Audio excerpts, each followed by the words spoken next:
After the end of World War II, the world was split into two, East and West. This marked the beginning of the era called the Cold War.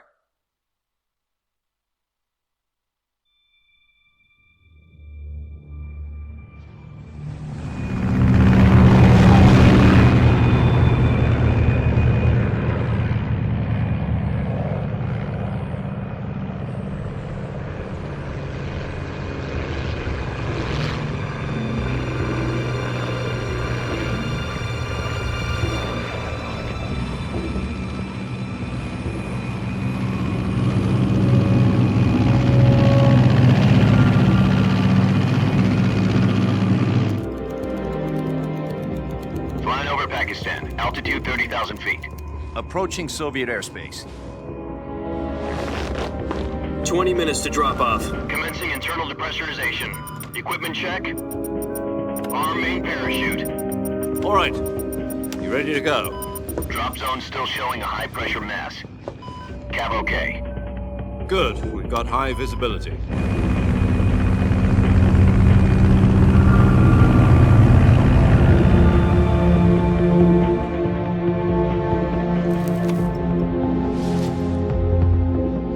Put out that cigar.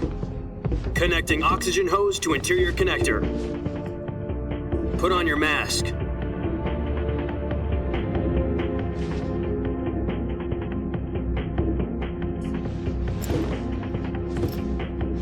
Does this panty waste know what he's doing?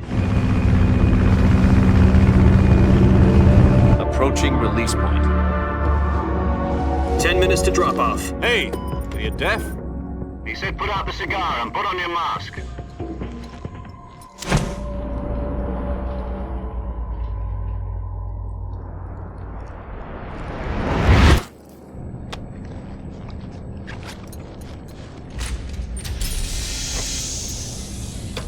Depressurization complete.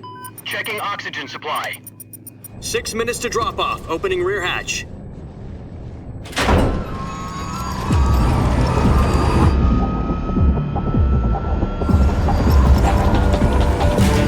Sunrise.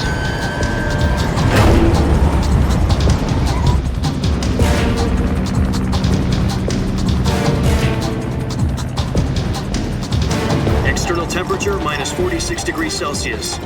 2 minutes to drop off. Stand up. You'll be falling at 130 miles per hour. Try not to get frostbite from the wind chill. 1 minute to drop off. Move to the rear. Activate bailout model. This is one for the history books. The world's first halo jump. 10 seconds to drop off. Stand by. Status okay. All green. Prepare for drop-off. Countdown. 5, 4, 3, 2, 1. Spread your wings And fly. God be with you.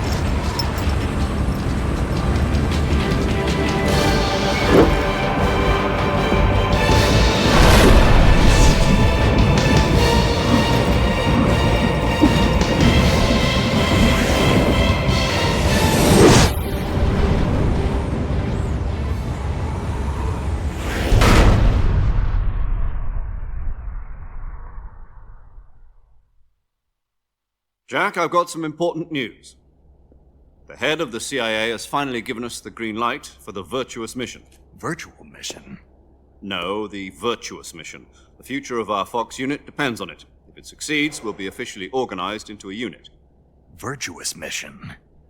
Sounds like some kind of initiation ritual. Don't get cocky. This isn't a training op. Right. So what exactly is this wonderful mission? Well, about 2 years ago, a certain Soviet scientist requested asylum in the West through one of our moles. His name is Nikolai Stepanovich Sokolov. He's head of the OKB 754 Design Bureau, one of the Soviets' top-secret weapon research facilities, and the East's foremost expert on weapons development. Sokolov? Isn't he that famous rocket scientist? The very same. On April the 12th, 1961, the Soviets achieved the first manned spaceflight in history. The Earth was blue, there was no God. Well spoken. The rocket that carried Yuri Gagarin into orbit was the A-1, known as the Vostok rocket. Sokolov is said to be the man most responsible for the multi-engine cluster used in that rocket. After Gagarin's flight, Sokolov left rocket development to become the head of the newly established Design Bureau. From a lowly technician to head of a design bureau, that's quite a success story, so why'd he want to defect? It seems he'd become afraid of his own creations. Afraid? Call it a crisis of conscience. And for that, he left his country and his family behind and went over the fence? Not exactly. One of his conditions was that his family was also to be taken safely to the west. We used a mole to get the family out first and succeeded in sneaking Sokolov over the Berlin Wall shortly afterwards. I was the one who conducted the operation. The security on the eastern side was still full of holes back then. Then what? We got Sokolov over in one piece, but the whole ordeal had left him exhausted, and we checked him into a hospital in West Berlin. It took him 2 weeks and more than 600 miles to get from the research facility in the Soviet Union to Berlin. He was in no condition to say anything coherent. And it was only a week later that we had something much bigger on our hands. The Cuban Missile Crisis. October the 16th, 1962, President Kennedy received word that the Soviets were in the process of deploying intermediate-range ballistic missiles in Cuba. The President demanded that the Soviets dismantle and remove the missiles. At the same time, he announced a naval blockade to prevent further missile shipments from reaching Cuba. But the Soviets didn't back down, instead placing their armed forces on secondary alert. Soviet transport ships carrying missiles continued on course towards Cuba. US and Soviet forces went on alert for an all-out nuclear war. Frantic negotiations were conducted through the UN's Emergency Security Council and unofficial channels to end the hair-trigger standoff.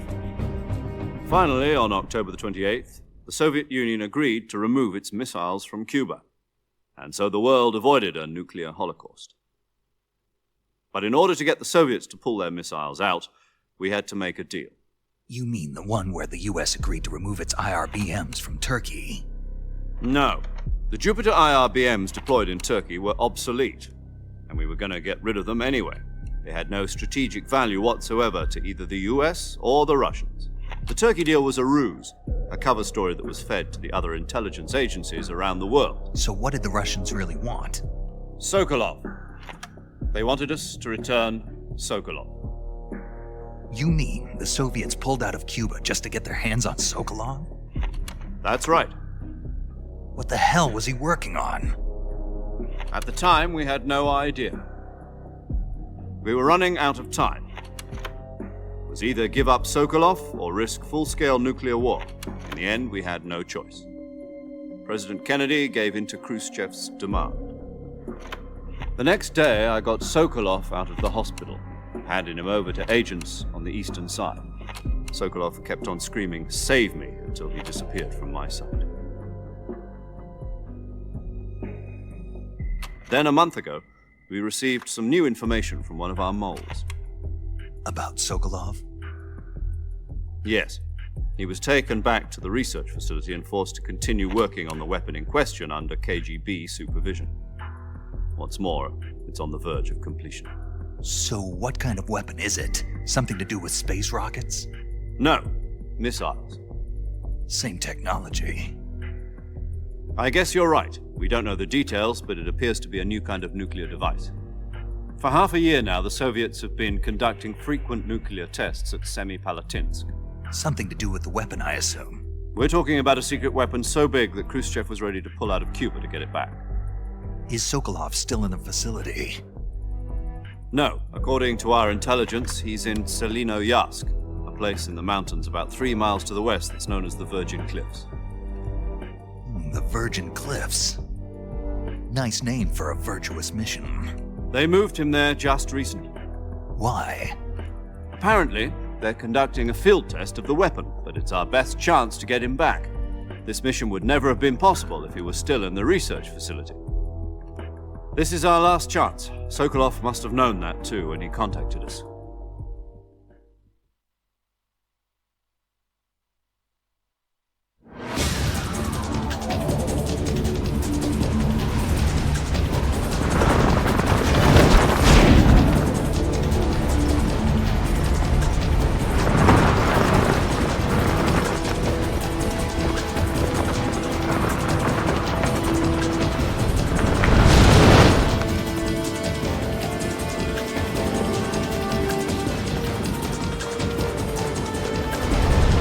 Listen up, Jack. Your mission is to infiltrate Selino Yask in the Soviet mountains, ensure the safety of Sokolov, and bring him back to the West.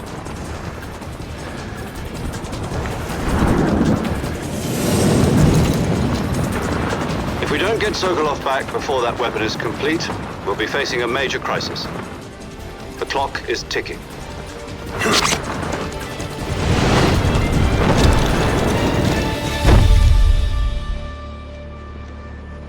Once we've confirmed the rescue of Sokolov, stand by at the recovery point.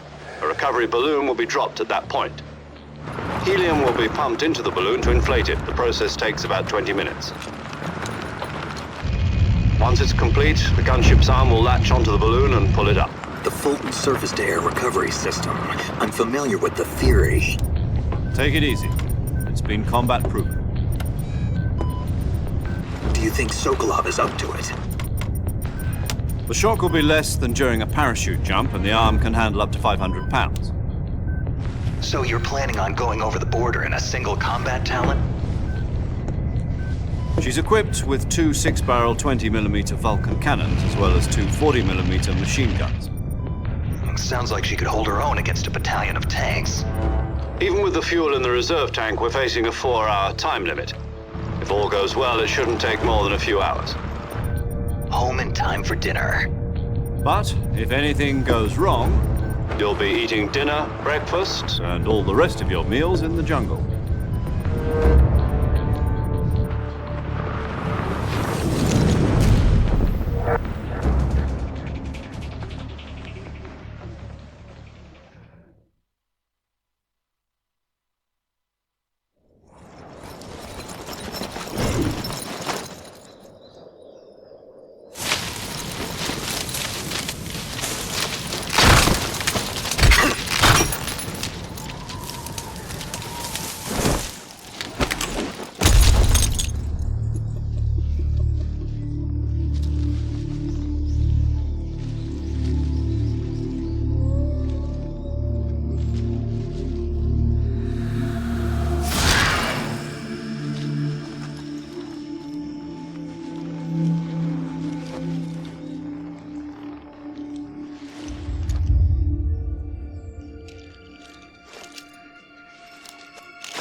Major, I've spotted 2 enemy soldiers. They're probably KGB troops sent to guard Sokolov. AK-47s and grenades.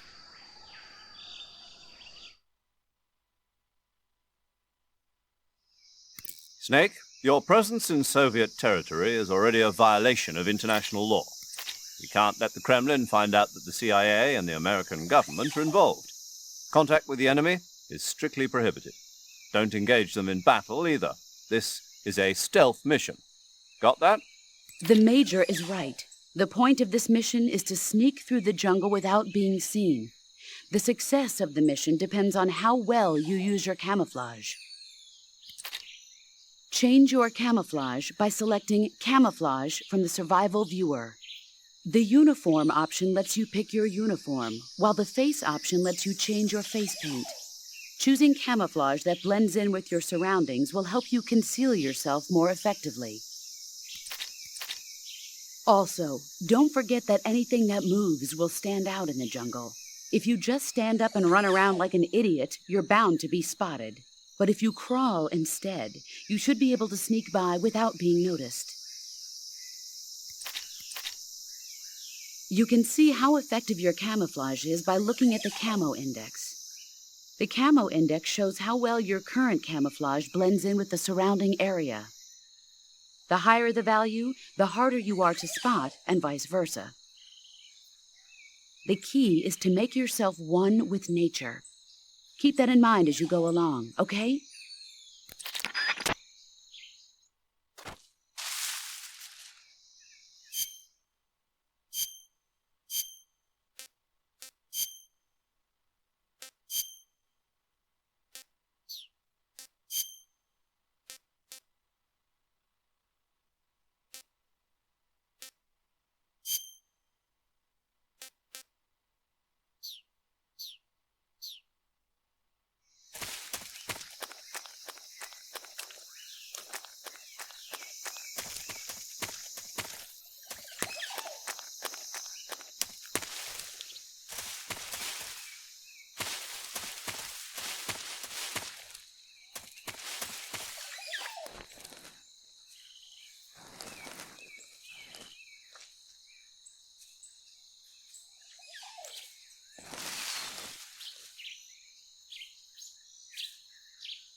think I saw something.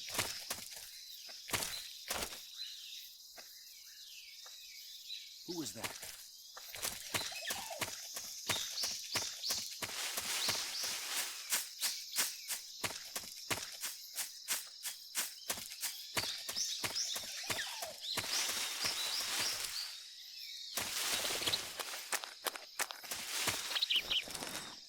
Nobody here.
Who's that?